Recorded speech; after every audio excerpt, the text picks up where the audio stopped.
Welcome, everybody, to another awesome discussion about video marketing for wealth management.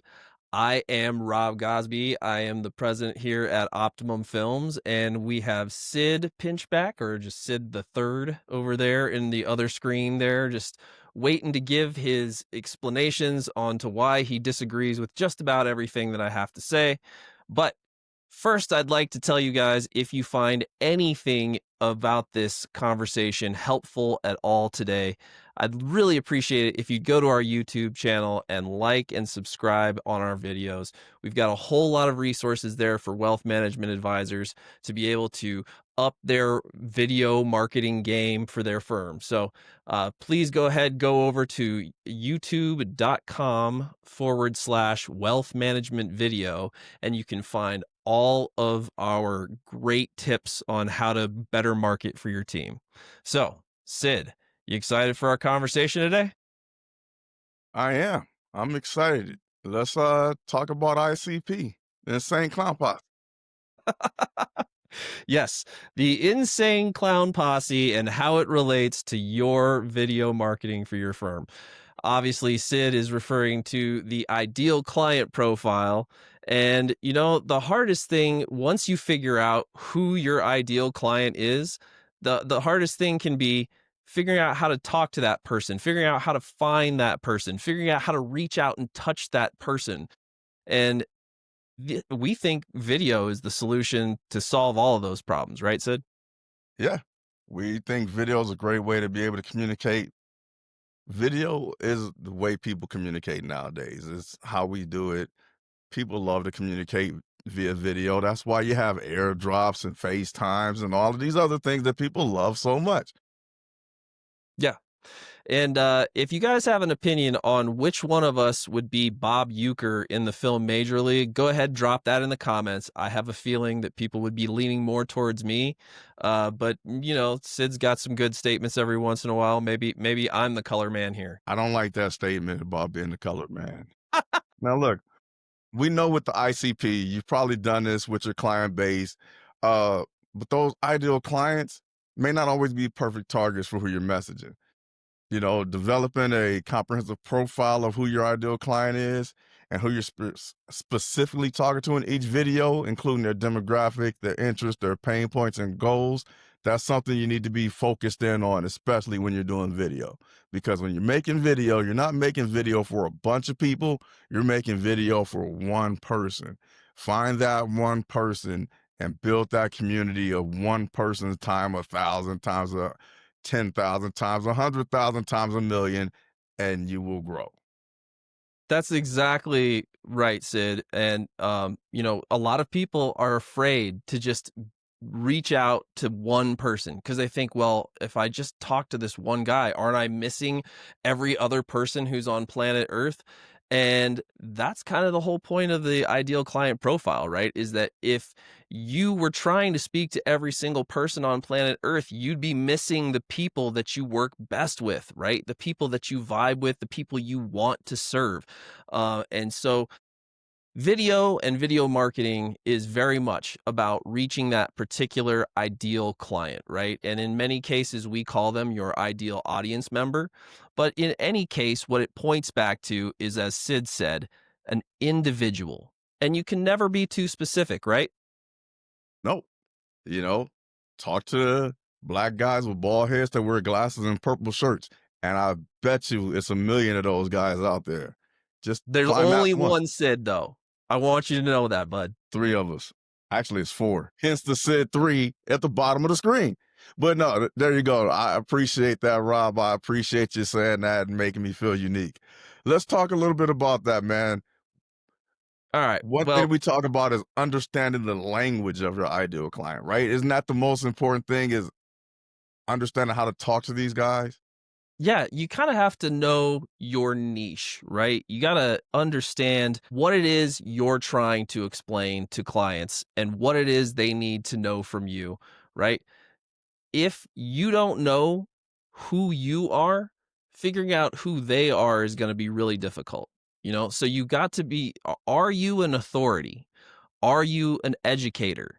Are you an entertainer?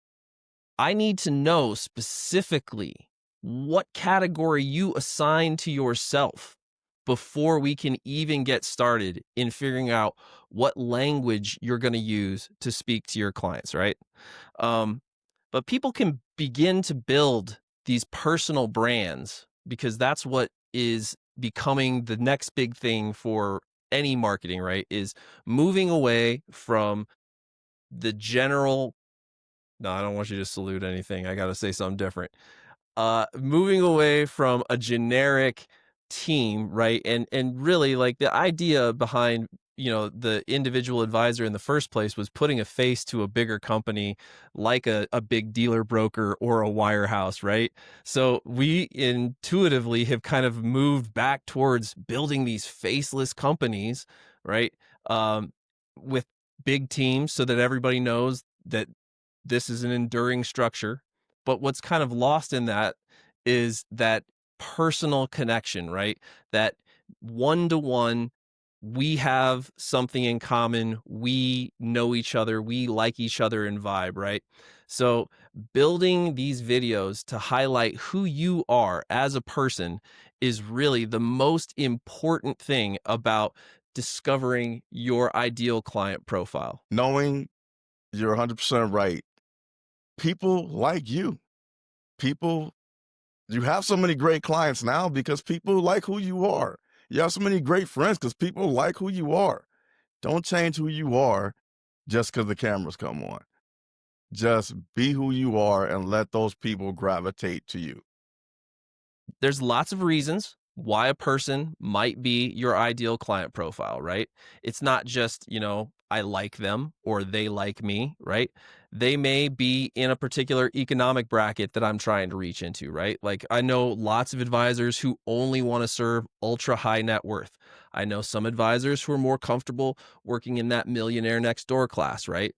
Who do you feel the most comfortable working with, right? Who do you feel like appreciates what you have to say the most, right? Because, if you are a person who doesn't understand the language of ultra high net worth individuals, right?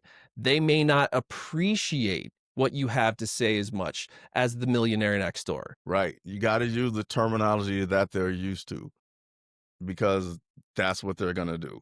I can't tell you how many times me and Rob are trying to explain a video reference. For example, B-roll. You know how many times I've had to answer what B-roll means? People Yeah. just don't know because they're not in our industry.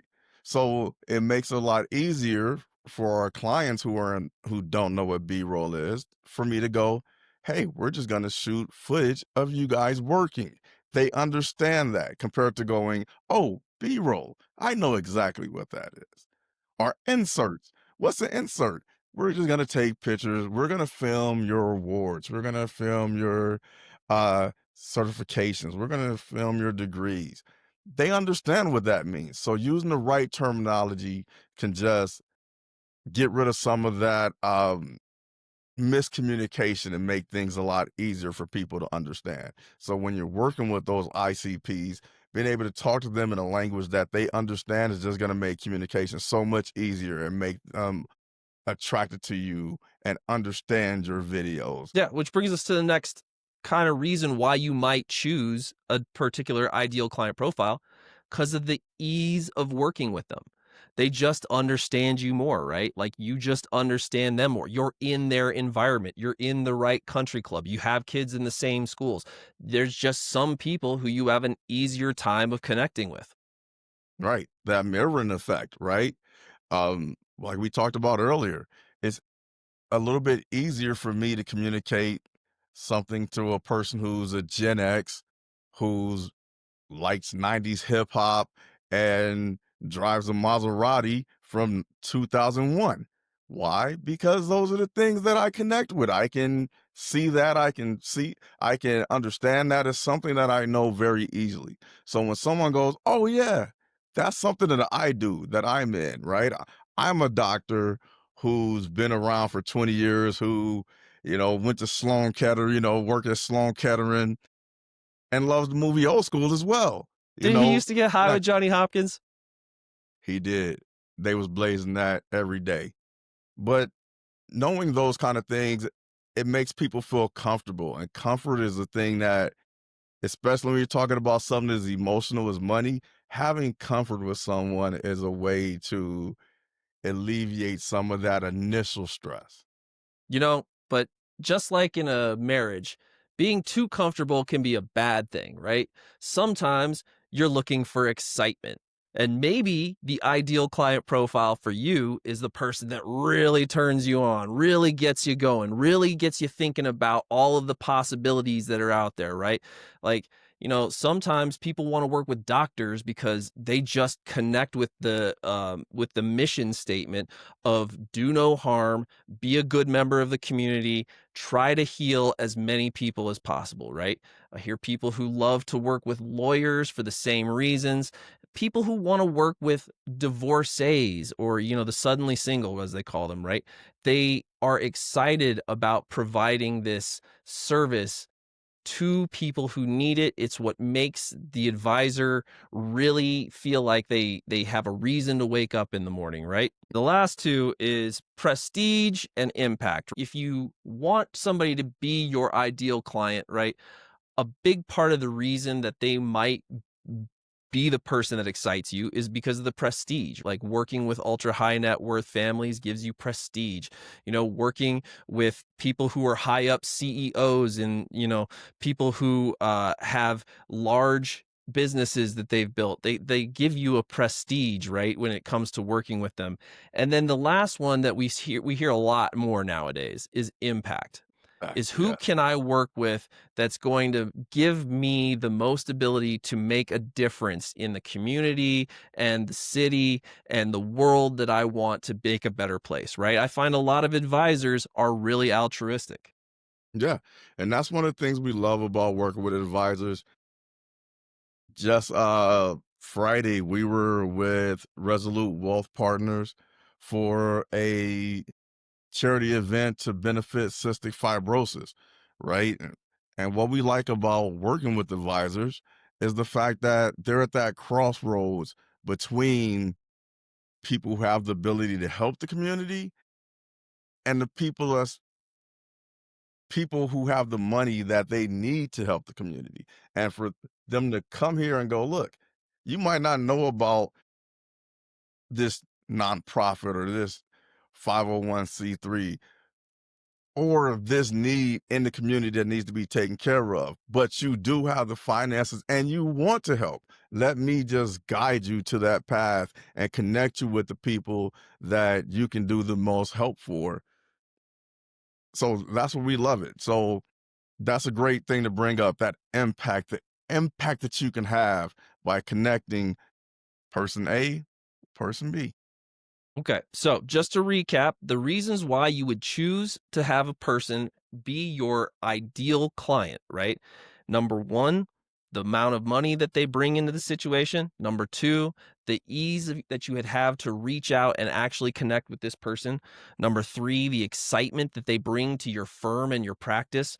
Number four, the prestige that comes with that high dollar amount or the work that they do in the community.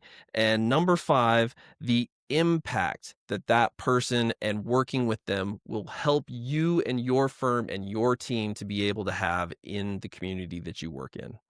So, if any of that really resonated with any of you guys, don't forget we have lots more tips and tools like this over on our YouTube page, youtube.com/wealth management video.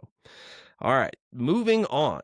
So, uh, big part of figuring out if you mesh and getting your personality out there is video. So, how do we know how an ideal client profile relates to an ideal audience member, right? Well, you have to know where they're hanging out at, right? Right. Where are they? You can't go fishing if you don't know where the lake is. And you can go to the wrong lake. If you're trying to catch trout, you don't go to Alaska, right? It's not salmon country. So you got to know where your audience is going to be. You don't want to fish for retirees on LinkedIn. Retirees are not on LinkedIn. You don't want to Try to catch doctors on TikTok. I don't know how many doctors on TikTok doing the TikTok dances. I don't know. Researching that and finding out. You can always do that. Yeah, and I've heard some people who push back on this idea that retirees are not on LinkedIn.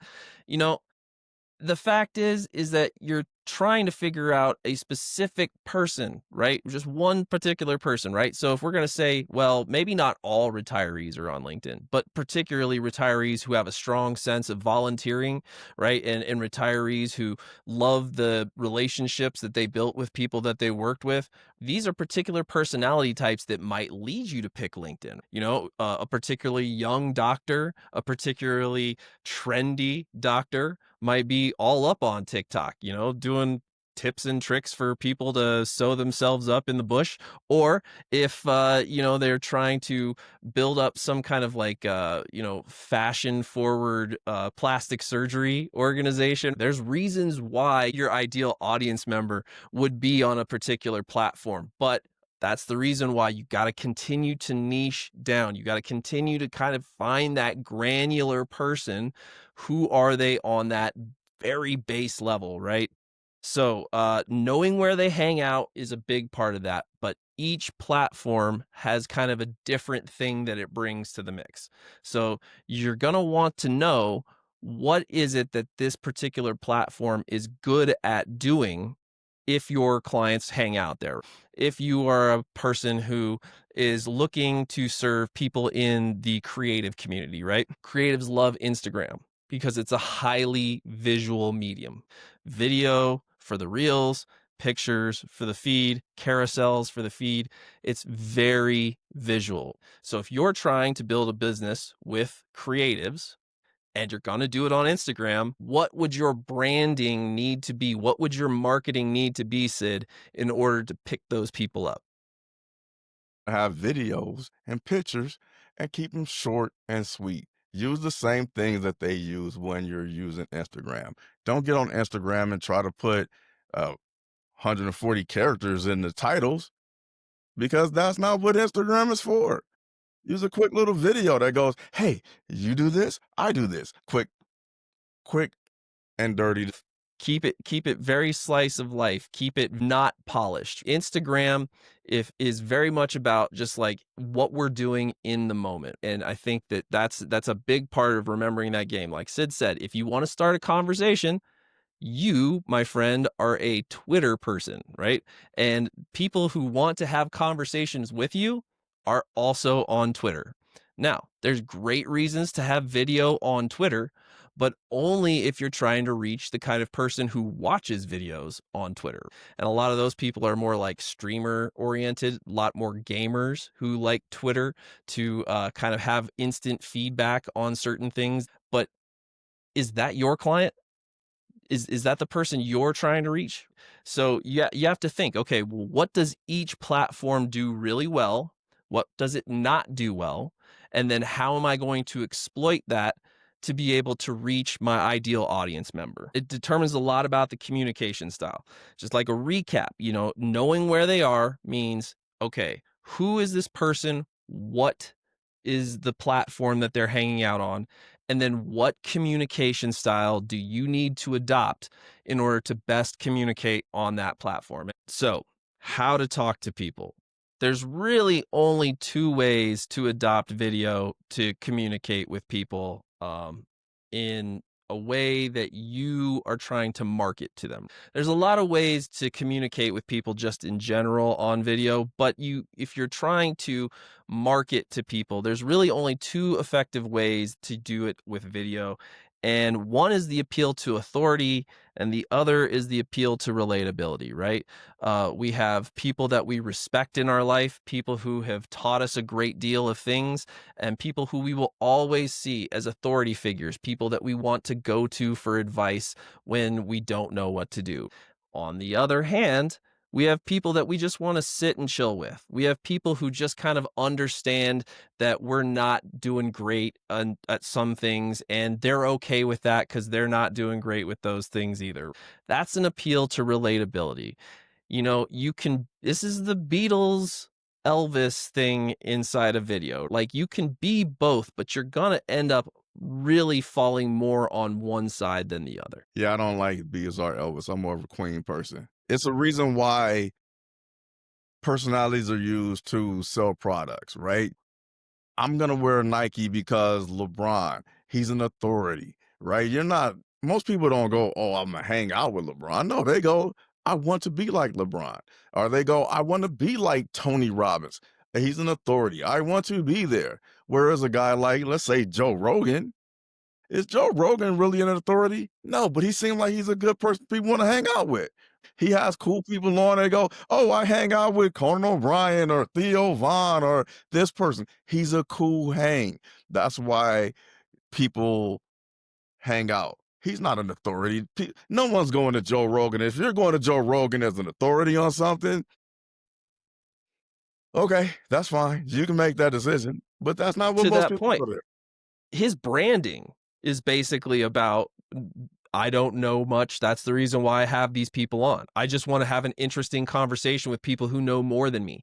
Literally, Exactly. he is stepping as far away from the authority figure as he can possibly be so that that branding really hits home with the common man. That's the reason why when people talk about they want to have a wide net podcast, they always refer to Joe Rogan. Well, because he has really pulled the appeal to relatability and made it to the most prevalent part of his branding, right? Yes, he is an authority when it comes to MMA. Yes, he is an authority when it comes to certain things, but he stays away from those when it comes to 90% of the stuff he does on his podcast because he wants you, the audience member, to be able to live this conversation through him as the host. Exactly. Exactly. That's a great way to look at it. That's a great way Now, to look at it. the appeal to authority, right? We know some people who do the appeal to authority really well, right? And I think in wealth management with financial advisors, you are really going to be mostly tempted to be the authority figure. Like it's really going to be hard to convince a lot of wealth management guys to be like, "Oh, well, you should be more relatable than authoritative," right? Because, you know, if I'm too relatable, then why aren't you just managing your money yourself, Exactly. right? I can relate. So if you are trying to pull the appeal to authority, some things that you need to do, right, are you need to be well researched. You need to have specific topics that you know people are looking to research. People who are going to an authority, more often than not, they're not going for entertainment reasons. They're going because they're trying to learn something tactical. They want a solution to a problem. Yeah, they want something that after they watch this, they can take a step and do something and make it work. Authority is logic, urgency, promise of ease, awards, designations, right? Logic is a big part of the appeal to authority, right? Because if I am a logical person that understands I don't know a lot, then I'm going to be looking for another logical person who is capable of explaining to me what I need to know in order to feel comfortable. This is a very very important distinction, right? You don't want to overshare. You don't want to be so authoritative that you are intimidating, right? You can just data dump on a client and it would just really make them feel like, oh my God, my mind's blown. This is too much to make a decision on. But you want to be able to show them that you're capable of distilling these big concepts down into simple ideas that are useful for their daily life. It's the Gordon Ramsay type thing, right? It's the reason Gordon Ramsay doesn't go on social media and cook a meal. He doesn't do it. And if you watch or Master Chef, he makes it a challenge every time. When he cooks, he goes, follow me, and makes it a challenge compared to, let's say, one of these other chefs that come on and go, hey, look, I'm a chef and I'm going to show you how to make this meal like this. Gordon Ramsay is going, if I data dump everything that I do right now, you're going to be like so overwhelmed. And if you watch MasterChef, which I know some of you guys do, you go, yeah, those guys are great and they're overwhelmed compared to the guy who comes on and goes, look, I'm going to show you from A to Z how to make you know, penny alla vodka in your home. So one can distill it and make it so easy. The other one goes, I'm going to show you this authority and how when you see me do it, you're never going to be able to do this. You're going to have to be at the top of your game and you're going to watch this a million times. Yeah, that and really that's a good point because there is a time for being able to show off how much you know, right? Check out the big brain on Brad, right? Um, you know, that time though is not at the top of the funnel. Not at There's all. very few people at the top of the funnel who are like, show me how the watch works. Almost everybody at the top of the funnel is just like, okay, if you can tell me the correct version of the time, then we can get to the step 2. The very top of the funnel is never data dump, right? Exactly. Now, as far as relatability, there's a silver bullet if you're trying to pull a relatable card in video, right? There is one way that you can prove to a client that you understand their situation. They can get a mirroring effect where they see something on screen that they feel totally represents them. But it's not going to be a talking head with the advisor. What could it be? Well, all right, go ahead. Testimonials. Client testimonials. You want to talk to doctors who work in ophthalmology, who make between X amount of dollars and X amount of dollars, who live in rural Iowa? You show that exact doctor talking about how great you, how great of an experience they had working with you. And guess what? People are going to go, I need to talk to that person because I lived that exact life and I want to talk to them because I don't Yep. feel that way. Yep. It's really super useful for people in wealth management and financial advisors because they can maintain that position of authority. Like they can still know things at a very high level. And then this person who is relatable, this personality that people can relate to, then doubles down on that and says, this guy was a real authority figure to me when I needed it.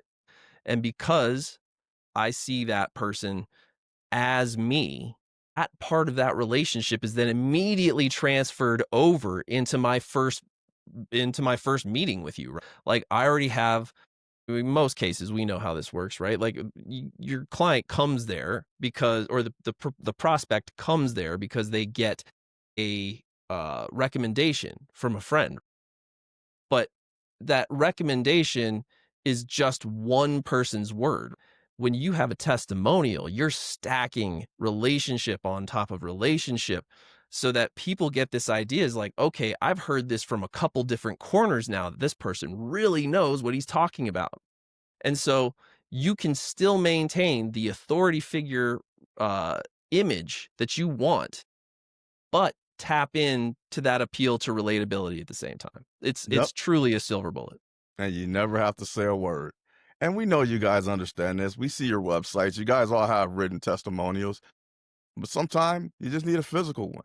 Let someone look someone in the eye and go, wow, I can tell that this person really is good at what they do based off that. He's an authority who, or they're an authority that works with my particular experience in mind because they've gone through my experience too. And they really seem to enjoy it. Okay, so quick recap. We just want you guys to remember that when you are making videos, you really want to know who you are and the way you want to speak. You want to know who your client, your ideal client is, and where they hang out, and then what the parameters of communication are on the places that they are hanging out. And then finally, when you have all of that figured out, you need to know how you want to come to market with your messaging. Do you want to be relatable or do you want to be authoritarian? And you can be both, but you got to be one more than the other in order for it to work. I think you wrapped that all up really well, Rob. All right, Great cool. recap.